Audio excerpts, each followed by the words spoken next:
So, this is the week of June 4th, 2019, and you are tuned in to the PJ's World podcast. Welcome back. How you guys doing out there in La La Land or Paja Land? I mean, because you're not inside my world when you're not here with me, but now you are. You're here with me. So, today, no guest today. It's just you and I. And we have a couple topics to go over. They should be interesting to me, maybe interesting to you. I'm not sure. But to me, they're definitely interesting.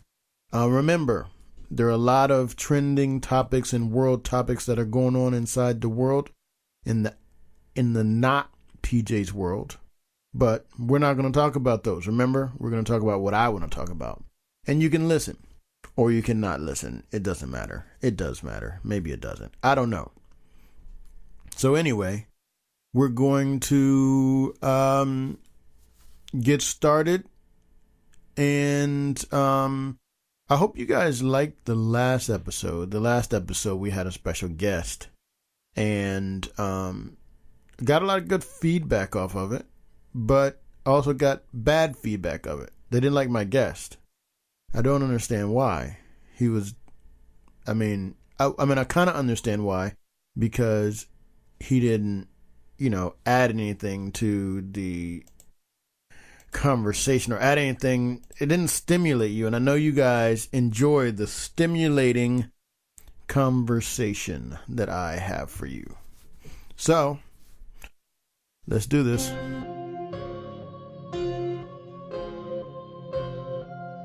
So as you know, we have at work, I have training class coming up, and this annual training that we do for the field is coming up, and we're trying to get everything prepared. So I've been really, really busy getting all the things ready and prepared for this class, because I do have a few things that I have to teach this year. So I have to have all that, as they say, ducks in a row.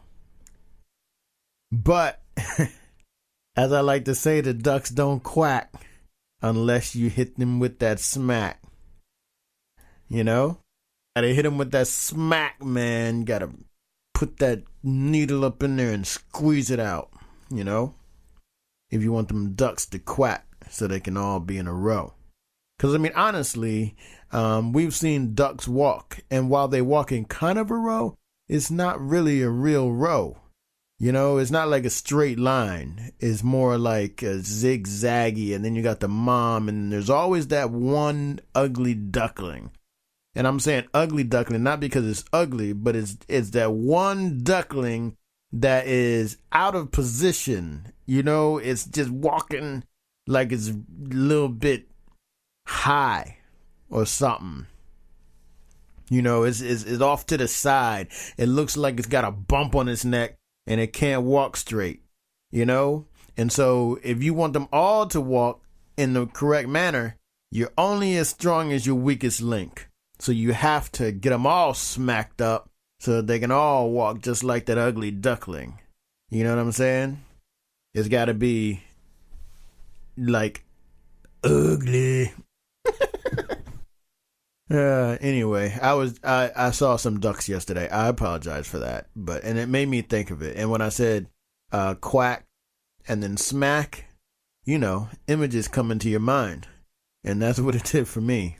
Those images came in, and I was like, "Hey, I'm gonna use this one." So I'm sorry. I apologize. That came into my mind. It's all right, peeps in the streets. When you're with PJ in PJ's world, these kind of things happen. I probably lost about 85 listeners just off of that one right there. But it's okay. It's okay. We're going to roll.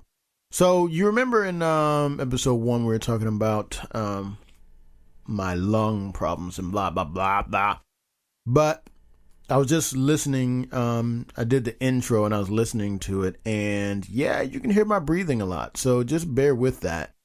It's just part of my, it's part of me, it's what I have to deal with. It's springtime here, so the air's a little thick. We've had a little bit of showers, thunderstorms. Thunderstorms, I said. Thunderstorms. I can't talk today. What's the matter with me? Slap me. Ow. Okay, that hurt.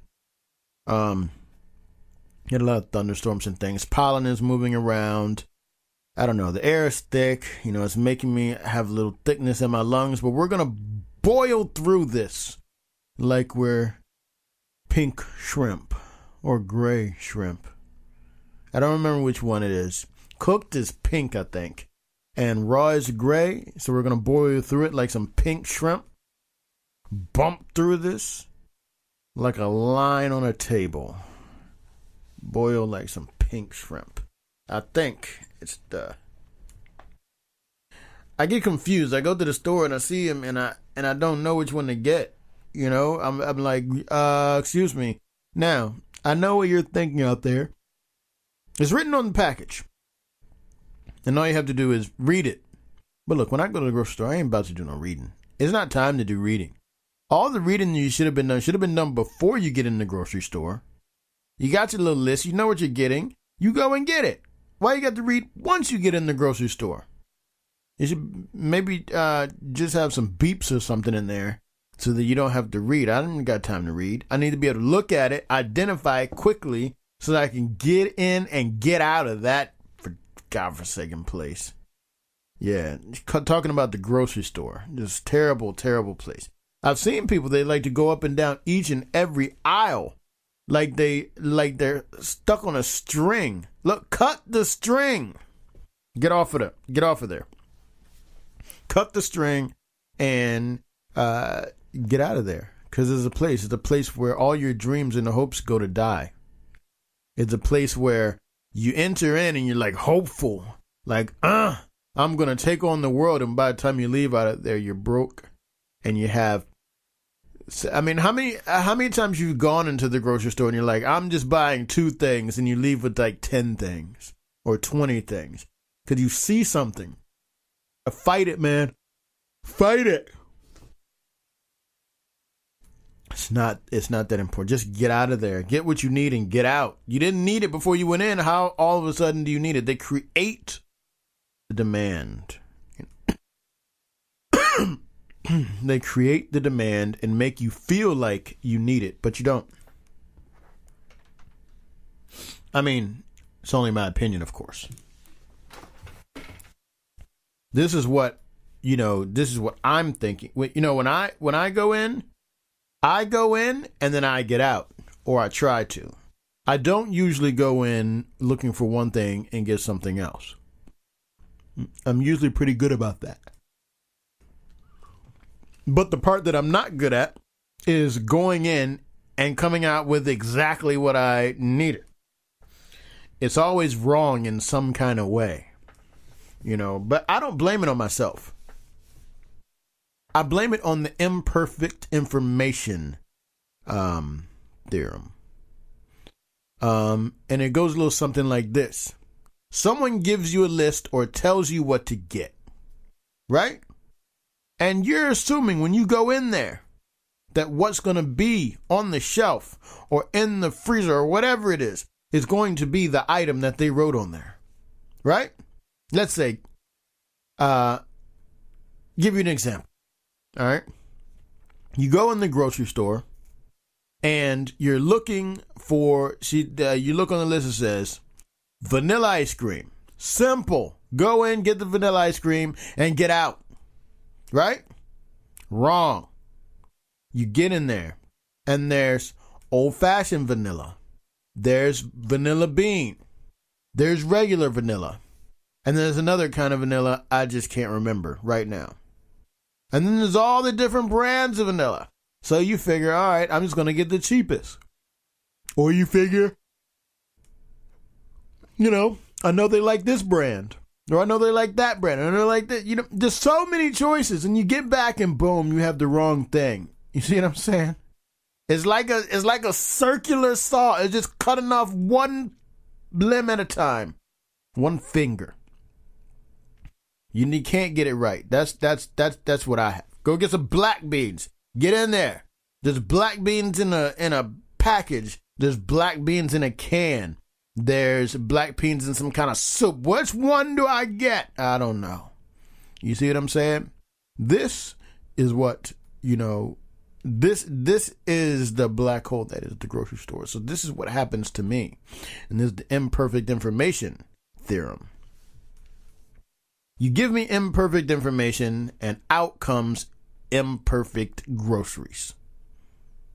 So if you want me to get what you want me to get, you should be more specific about what you want. And then I can just get in and get out. Instead, I'm sitting there for 30 minutes staring at the aisle like I don't know which one to get. And then, I know what you're thinking. There's such thing as like a cell phone or something you can call. Yeah, but when you're in that grocery store, number one, it's surrounded by all that metal. A lot of times signals aren't good in there. And then, if you do get a signal through, they don't answer. They do answer whenever you have a benign question about something not related that you already kind of knew the answer to, or whatever else you were just asking them or saying. But when it comes to which type of whatever you want to get, they don't answer. And this is part of the imperfect information theorem. IIT. It. Yeah. I mean, it's pretty true. If you understand. Do you understand? So,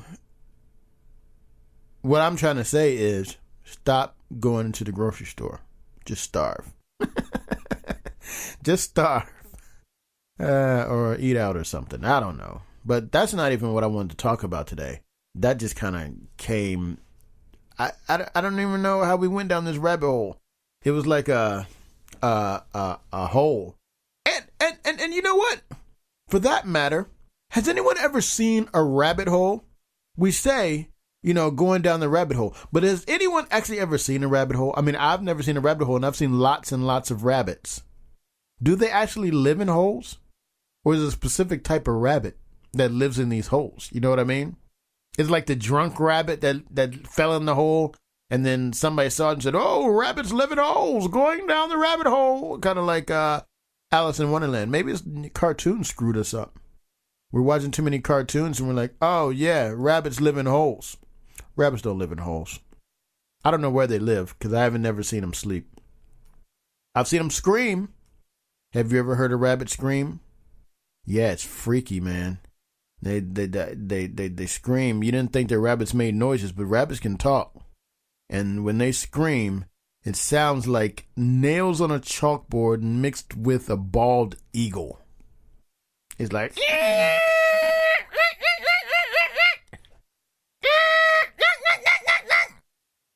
yeah, it's not cool, man. It sounds bad, and I've heard that sound. I don't know if I'm proud to say that I've heard that sound, or I don't know if I should say that I'm proud that I've heard that sound. You know what I mean? Or if you should say that you're proud that you heard me hear that. I don't know. Anyway, but the rabbits and their holes. I'm okay.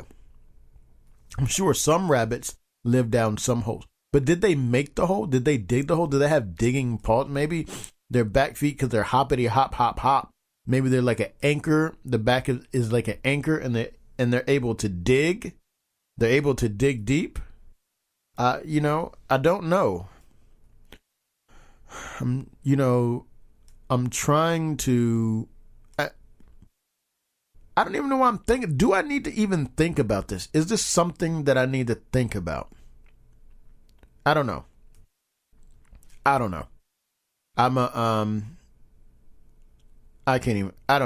Anyway, so as you guys know, on May 31st, the second album came out, Dream Killer. It came out, and it already has some stars on Apple Music. 2 of the songs have stars on Apple Music, which means they're popular songs in the Apple Music sphere. So that's great. I'm not sure how it's been doing. You don't get the updates. The updates take a while to come through. But, stars are good.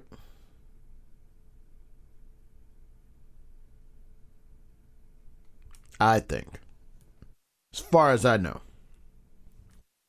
So,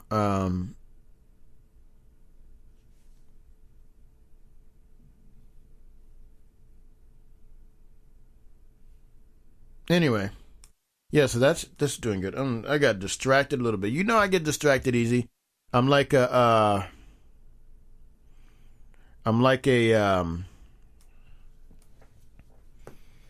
baby. Like, ooh, shiny. Get sidetracked. Ugh.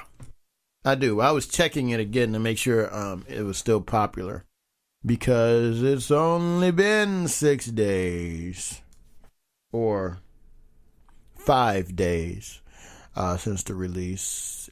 Well, it's been released 6 days, 5 days, whatever. And I wanted to see if it was still popular. It's still popular. They're still popular. La Cosa and Putting On. They're both very popular, I guess. I don't know. Not sure what popular means, but their metric says, it doesn't say how many, but it says that it's popular on iTunes. So that's good. I guess. I don't know. I put it out there because I was basically told to. Someone told me I had to. I'm not going to name any names. Renee. But they told me I put it out there, and I did. You know, it's out there for the public consumption, and I'm already on. It's kind of funny. I was talking. I've realized, me. I'm like the guy. I like to have my secret stuff, and when my secret stuff gets into the public sphere, I'm like, yo, I have no use for it anymore. It's like you know how you know this artist that not a lot of people know about, but nobody around you knows about this artist, and you'd be killing this artist. You'd be telling people about the artist. Yeah. And then that artist blows up and everyone knows about the artist. And you're like, yeah, I'm done with you now. It's not the same. When I knew about it, it was my little thing. And now you're making popular music and blah, blah, blah. Yeah. And I get done like that. Well, I'm like that with my music as well. It's like, the music that I haven't put out yet, I'm like banging in my car, banging in the house all the time, listening to it, chilling with it, sitting with it. But as soon as I release it, boom, I'm on to the next thing. I mean, I've already got 7 new songs for the new album, and the old album just came out. And then I still have older stuff to fix up and to put out. I always put out a couple older songs on the album, and you would never know which ones they were because it's all new to you, but it's not new to me. I mean, if you listen to it, you would know, but not generally speaking. So, I guess it's doing pretty well. Usually I get a couple strikes on YouTube, or not strikes, like notifications, because people want to use my music in their YouTube videos. I've had that happen a few times. So I guess that's cool. I haven't done anything to them because I think it's cool. You know, it's not like I'm a millionaire or something. I need to protect my property in that way. But it's cool getting notified about it. You know, like somebody wants to use it. And, you know, I could choose to say something about it, but I don't. I mean, I don't even think when they tell me about it, they don't even. Do they tell me who it is? I think they do tell you who it is. I'm pretty sure they tell you who it is, and then you can decide if you want to do something about it. But I think it's pretty cool. It's flattering that somebody decides they want to use it, unless they're like saying, "Yeah, this is an example of terrible music. What is this person thinking? What are they doing?" And then no, don't use it then. But other than that, you can use it as music background, whatever. It's cool. I'm with it. I get paid off it, so I'm with it. It's not like I'm competing. It's not like I'm competing with myself, studio, whatever, and I need all my sales to stay within me.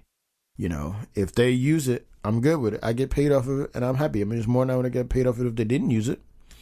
You know, and then maybe people will hear it and be like, "Hey, what is that song in there?" And then, you know, it introduces people to me or to my music, and they can hear it. If they like it, they like it. If they don't like it, they don't like it. You know, So I guess now we can get into the meat and potatoes of what I wanted to talk about today. There was a topic that I heard, and hold on, let me look, because I want to make sure I get it right, like the names and all that kind of stuff of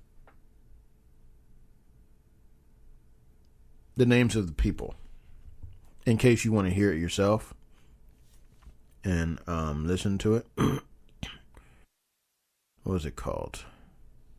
All right. Yeah. All right. So it's a NPR, National Public Radio podcast called The Hidden Brain.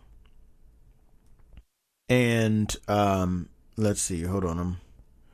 What did I get? All right. And the host is named Shankar Vedantam, something like that. And they were talking about, and I would say, and it's not his views. He was talking to the people. All right. And they were doing studies on, it's like medical and educational studies on same race, the effect of having a same race doctor and a same race teacher, to the student or to the patient, right? And the effects that they have. And they saw that if a doctor was the same race as the patient, they saw significant increases in the prevention and curing of certain ailments. I mean, pretty much across the board. And same thing in education. If you had a teacher that was same race as you, you tended to get in less trouble, especially for black boys, who tend to get in the most trouble for several reasons. If you have a same race teacher, and this goes for black, white, all the different races, they mostly did black and non-black, and then looked at white, Caucasian as well. And they noticed that there was a significant advantage given to, if you're talking medical and educational, to those that had same race, the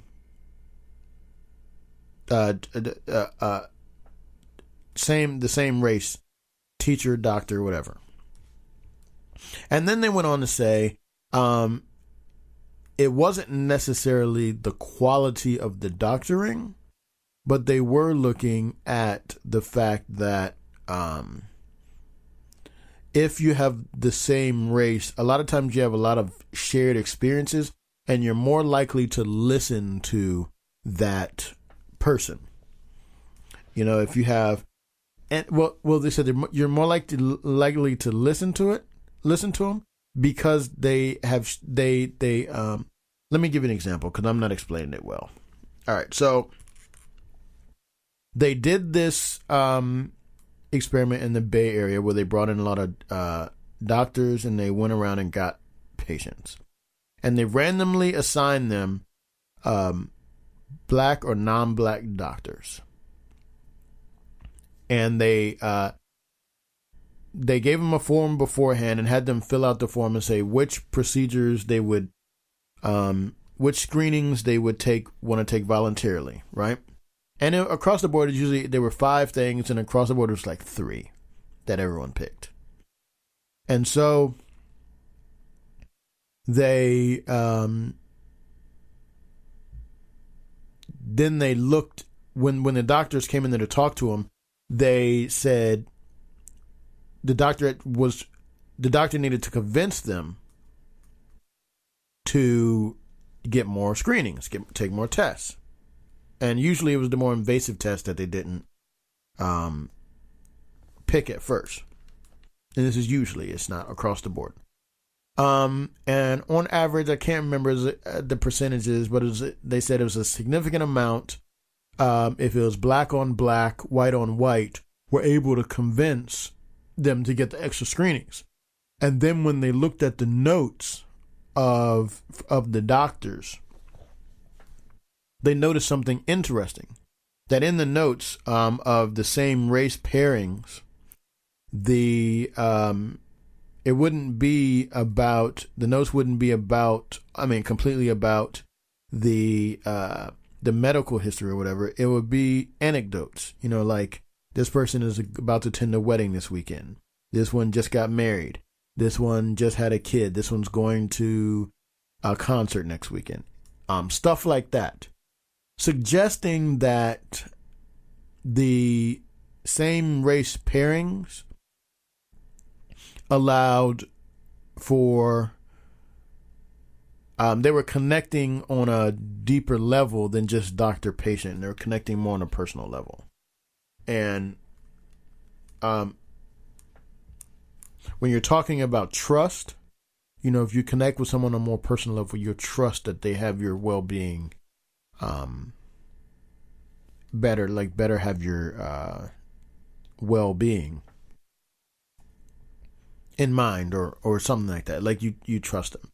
I find the same thing as well, because I speak Spanish, and when I've been in several service industries, or now I'm in the service industry, where I'm a coach. When I'm able to speak to the parents in Spanish, they're able more. It's like they trust you a little bit more because you're taking the time to come to their level or something. You're connecting them personal level. You can ask them personal questions and stuff like that. I've noticed that they tend to connect to me a lot better when when I do that, when I speak to them in Spanish. I think it's the same thing. It's a deeper connection. Now, that is not actually the issue that I would like to speak on. I was just trying to give you a basis of what this thing was about. Give you the framework, the groundwork for what I want to discuss about the issue. So then the guests, they go on to say, like one woman in education, he was like, so would you think that you should send, because you get significant advantages. Oh, I forgot to say, they also tracked some of these students all the way up to college. Not to college, but in the, I can't remember the state, but there's a state where they fill out a survey at the end of high school and they say whether they're going to college or not. And this is black and non-black, of the students that had a same race pairing, just somewhere in their education life, they were like 70% more likely to say they were going to college. We don't know if they actually went to college, but when in the service they say they were going to college, than the ones that didn't. Now there's a problem because in doctors, black doctors, I say for black, there's only 9% of all doctors in the United States are black, and teachers is around the same number. I can't remember what the actual number is, but they say it's around the same number. So you can't just pair 1-to-1. But so in this, Shankar, I think his name is. I forgot his name already. I should look. Don't want to be that guy. Let's see. I just started listening to this, so yeah, Shankar. Just started listening to this. In his, he asked the question: would you pair, if you had black students, would you pair them with a black teacher, if you had that? And then the woman was answering. She was like, the data suggests that this would give them a greater chance of success, but we don't want to do that because we fought for segregation, desegregation and blah, blah, blah. And they didn't want to do it because of the optics of the situation we fought for, to not be segregated. And this is the point that I want to touch on. And this is the point that I want to talk about, because For me, I think that this is how they're teaching our children. They're teaching the history in this way. It's kind of whitewashing it, making it sound like it's not so bad, making it sound like it wasn't what it was. They're like, yeah, we're fighting, Dr. King fighting for segregation. We're fighting to end segregation. That's what we're ending. No. Do you know what segregation is? Segregation is where you put people together based on, or you're separating people based on some common trait. That's segregation. And the fact of the matter is we naturally segregate ourselves.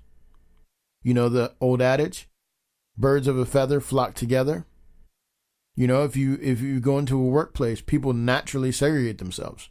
Whether it's good or bad, that's a natural process.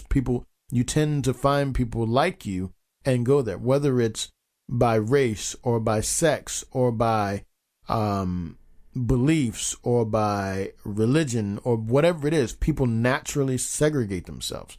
Segregation is not the issue because we do it naturally. You can say forced segregation, but we'll get to that later. We'll get to that as we move into the real root of it. But no, we did not fight against segregation. You fight against oppression. It's oppression that you fight against. The history books have all got it. Oh yeah, we're fighting against segregation. We want, we're all created, put us all together. No. It's oppression that you're fighting against. You know, think about even after they desegregated the schools. You remember, I know you've seen the footage and you've seen the thing when they desegregated the schools. Okay, segregation over. They desegregated the restaurants. They desegregated all the public institutions. It's all desegregated. Anybody can go in there. But could you go in there? No, you couldn't go in there. Couldn't use whatever water fountain. You couldn't sit at the counter at the restaurant. You had to go in the back. You couldn't use the public restroom. You couldn't go to the same schools. You couldn't go to the same bars. You couldn't go to the same. Because it's not about segregation. It's about oppression. Forced segregation, forced unwillful segregation is what it's about. And I know a lot of you could be thinking right now, oh, wow, he's just, these are words. But yes, words have power. And the words have meaning. And if you're just telling somebody segregation, oh, we didn't put black and white people together, everything's fine. Ask the Italians up north how that worked. Ask the Irish. Put them together, everything's fine? No.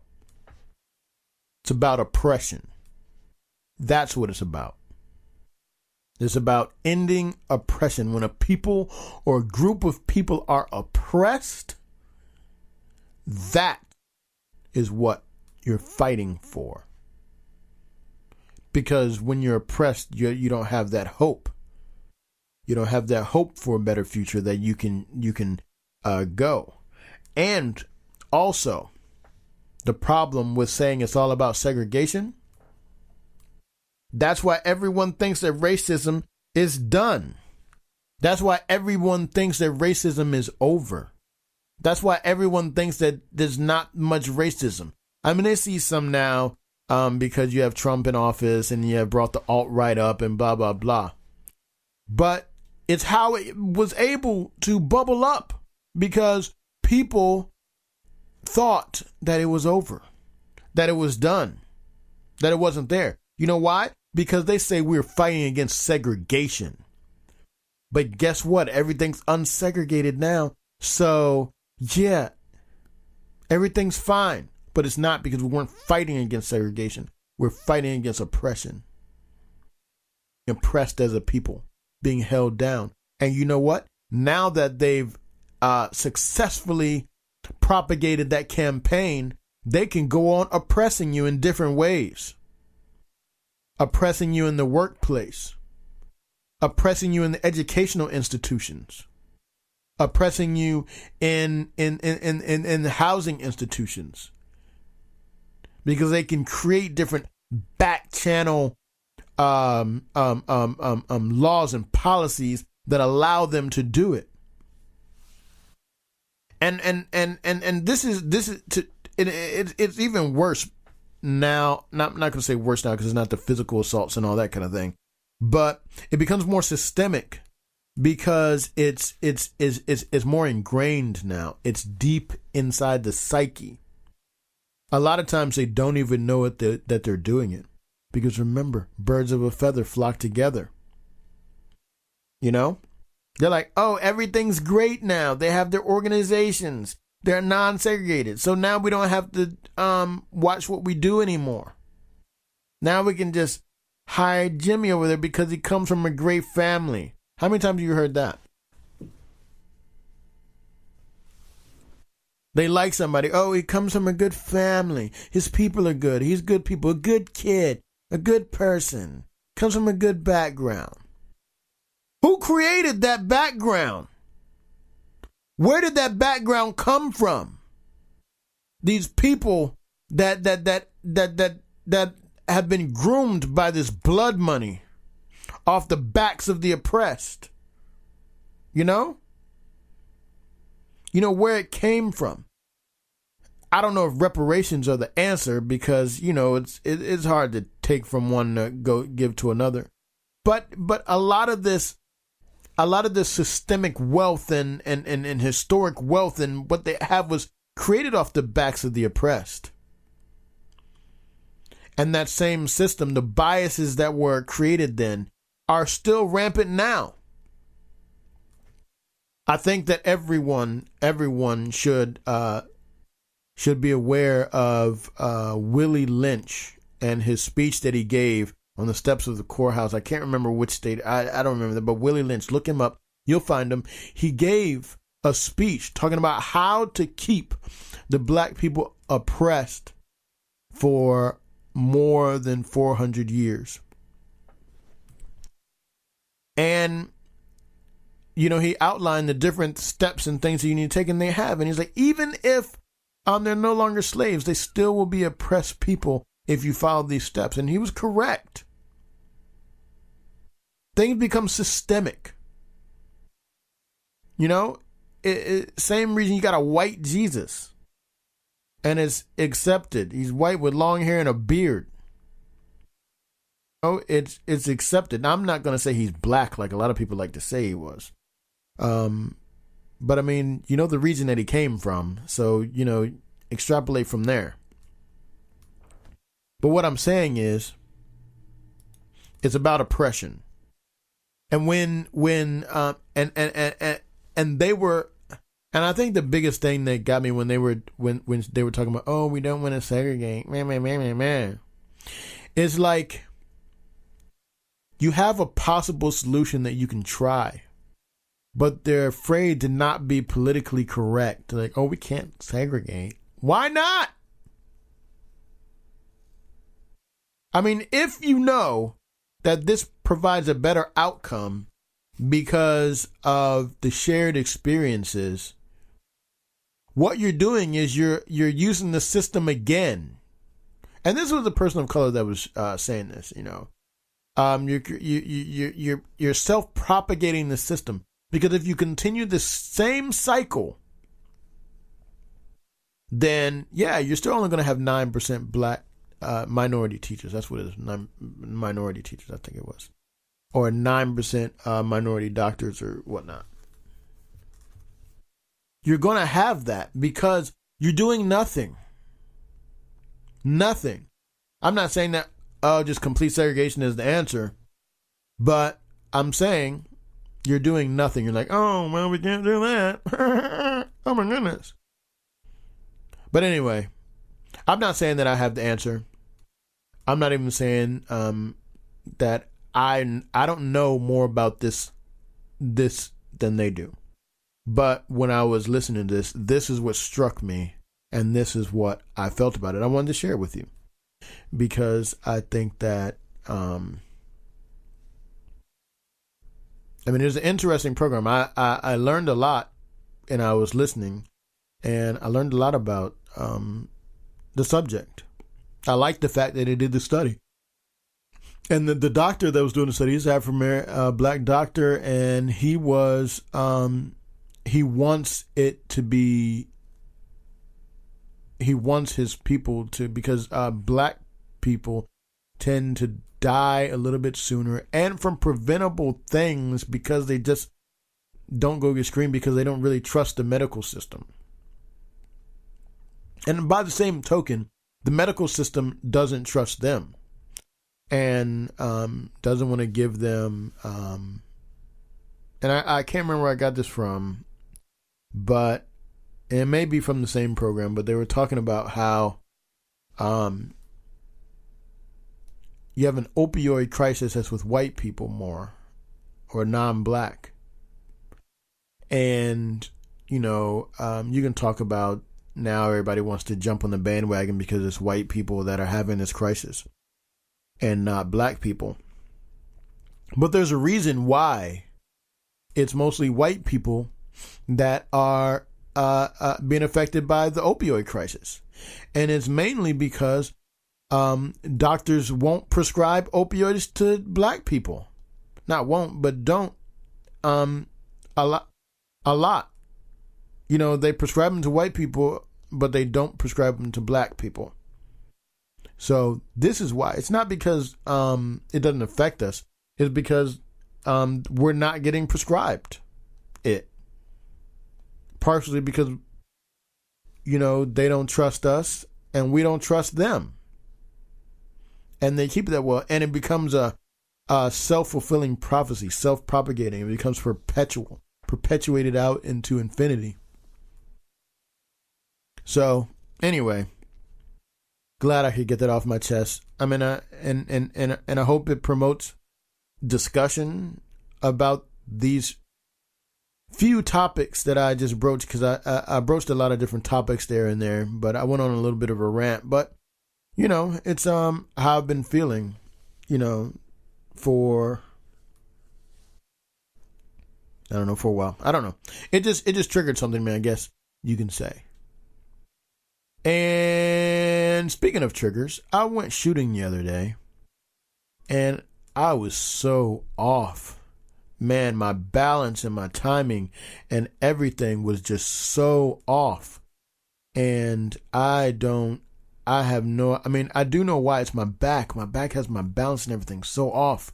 Had one of the instructors come in there, and they helped me rebalance myself, and it went a lot better after I was rebalanced. But yeah, it was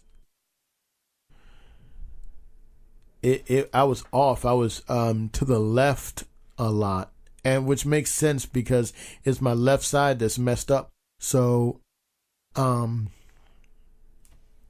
wasn't feeling the weight shift or whatever on my left side, because my left, I got numbness down my left side.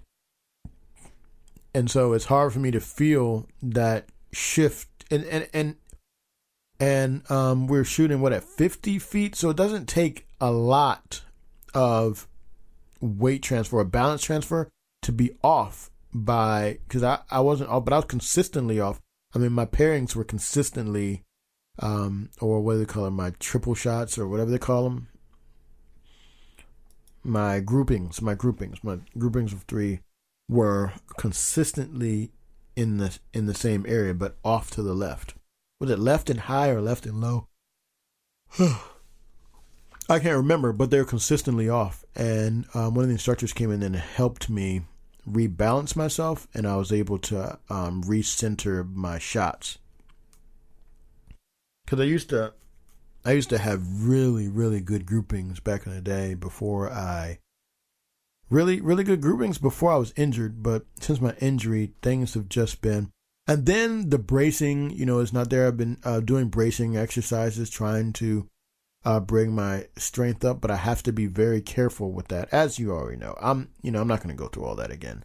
But I did want to talk about my groupings, and I need to go back so I can get it back lined up so I can get more comfortable with it, because it's going to take a little bit more muscle memory now, because my muscles are all screwed up. I'm like a baby now, like flappy, all flap, flap, flap, flap, like a baby. So, I was able to do that. So, this weekend, we have some kind of school party to go to on Friday. Next weekend, we have another MX5 drive. This one's going to be in Maryland.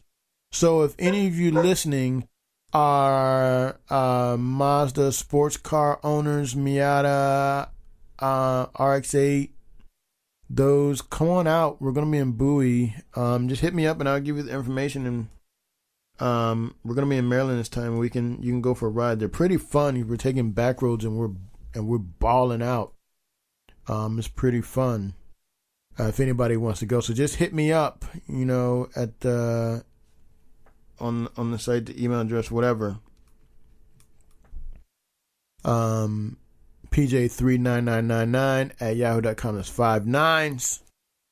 I think that's all I have for today. I hope you enjoyed this. Hope that it was a little informative and a little, I don't know. I rambled today, but I needed to get that off. So I'm glad that you allowed me to get that off.